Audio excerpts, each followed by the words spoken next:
Samtang mga bakuna alang sa PDA vaccination sa Talisay City, nagkuwang na.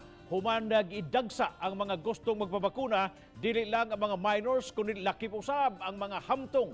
Ano ang report ni Femari Dumabok.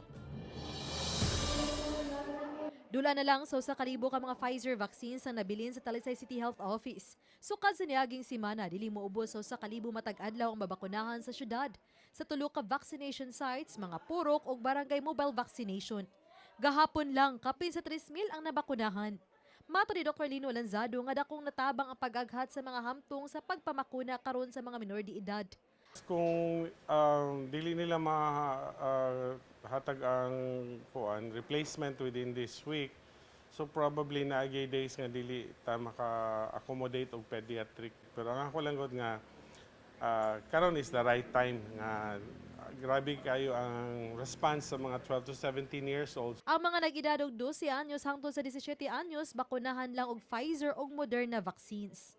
Tungod sa pagdagsa sa mga buot magpabakuna sa dakbayan sa Talisay, di na kinahanglan pa og mga pakulo ang syudad alang sa 3-day National Vaccination Day sa katapusan ning bulana.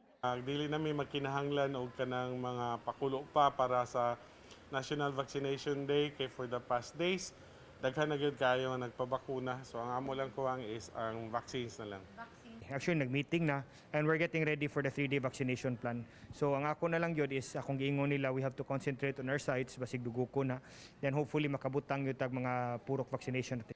Giplanuhan na sa syudad ang mga lugar, dinhimo ng pagpamakuna sa National Vaccination Days aron pag-accommodate sa dagsa sa mga magpabakuna. Samtang gipangandaman na usab sa Talisay City Health ang booster vaccine alang sa mga health workers. Basig maglisod sa niya mga vaccination center especially sa recording and reporting. So probably mangita gid mig laing site for the booster.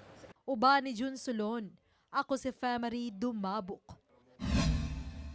Balitang Bisdak!